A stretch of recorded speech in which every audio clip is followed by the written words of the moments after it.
நமஸ்தே. இந்த வீடியோவில் நம்ம ஒரு கதை கேட்க போகிறோம். கதைனா எல்லாருக்குமே ரொம்ப பிடிக்கும் இல்லையா? ஸோ அதனால தான் இந்த வீடியோவில் நம்ம ஒரு கதையை உங்களுக்கு நான் சொல்லலான் இருக்கேன். என்ன கதை அப்படின்னு பார்த்தா, குத்தே கி பூஞ்ச். இது எல்லோரும் மத்தியமால படிச்சிருப்பீங்க. அந்த கதை யாருக்கெல்லாம் தெரியாதோ அவங்க இந்த வீடியோவை பாருங்கள். ஒரு அழகான கிராமம். அந்த கிராமத்தில் ஒரு பணக்காரர் வாழ்ந்துட்டு இருந்தார். அந்த பணக்காரருக்கு எல்லா வசதியும் கொண்ட ஒரு அழகான வீடு இருந்தது. அது மட்டும் இல்லை, அவர் எந்த ஒரு கஷ்டமும் இல்லாமல் ரொம்ப சந்தோஷமாக அவரோட லைஃப்பை வாழ்ந்துட்டு இருந்தார்.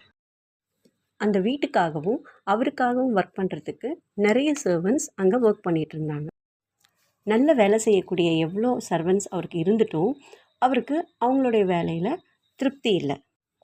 அதனால் அவர் கடவுள்கிட்ட எந்த வேலை கொடுத்தாலும் சீக்கிரமாக செய்யக்கூடிய வேலைக்காரங்க வேணும் அப்படின்னு ப்ரே பண்ணார். அவருடைய வேண்டுதலை கேட்ட கடவுள் அவருக்கு எல்லா வேலையும் சீக்கிரமாக செய்யக்கூடிய ஒரு பூதத்தை வேலைக்காரனாக கொடுத்தாரு. அந்த பூதம் அந்த பணக்காரர்கிட்ட என்ன சொல்லிச்சு தெரியுமா? நான் சாப்பிட்றதுக்கு சாப்பாடும் வேண்டாம், நான் செய்கிற வேலைக்கு சம்பளமும் வேண்டாம், ஆனால் நீங்கள் எனக்கு கண்டினியூவாக வேலை கொடுத்துக்கிட்டே இருக்கணும். அப்படி கொடுக்க தவறிட்டீங்கன்னா நான் உங்களை பிடிச்சி சாப்பிடுவேன் அப்படின்னு கண்டிஷன் போட்டுச்சு. இதை கேட்ட அந்த பணக்காரர் ரொம்ப சந்தோஷப்பட்டார்.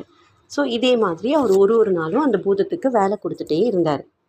ஒரு நாள் அந்த பணக்காரருக்கு அந்த பூதத்துக்கு என்ன வேலை கொடுக்கறதுன்னே தெரியல. இதை தெரிஞ்சுக்கிட்ட அந்த பூதம் அந்த பணக்காரரை சாப்பிட்றதுக்காக துரத்த ஆரம்பிச்சுது. தான் உயிரை காப்பாற்றிக்கிறதுக்காக பணக்காரர் ஓட ஆரம்பித்தார். அப்படி ஓடிட்டே இருக்கும்போது அப்போ அவர் ஒரு நாயை பார்த்தாரு. அதை பார்த்த உடனே அவருக்கு ஒரு ஐடியா தோணுச்சு. உடனே அந்த பணக்காரர் அந்த பூதத்துக்கிட்ட இந்த நாயோட வாலை நிமித்த சொல்லி ஆர்டர் கொடுத்தாரு. அந்த பூதமும் அந்த நாயோட வாலை நிமித்தத்துக்கு ரொம்ப நேரம் ட்ரை பண்ணுச்சு. ஆனால் அதால் முடியல. அதனால் அது அந்த பணக்காரர்கிட்ட போய் தன்னோட தோல்வியை ஒத்துக்கிட்டு என்னை அனுப்பின அந்த கடவுள்கிட்டே நான் போயிடுறேன்னு சொல்லிட்டு அங்கேருந்து போயிடுச்சு. அப்போ தான் அந்த பணக்காரருக்கு தான் பண்ண தப்பு புரிஞ்சுது. அதனால் அவர் என்ன பண்ணார், தன்னுடைய பழைய வேலைக்காரங்களோட வேலையிலேயே திருப்தி அடைய ஆரம்பித்தார்.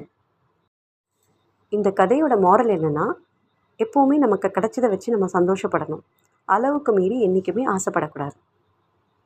இந்த மாதிரி நிறைய கதைகளை கேட்குறதுக்கு நம்ம சேனலை சப்ஸ்கிரைப் பண்ணிக்கோங்க. வீடியோ பிடிச்சிருந்தா லைக் பண்ணுங்கள். தன்யவாத்.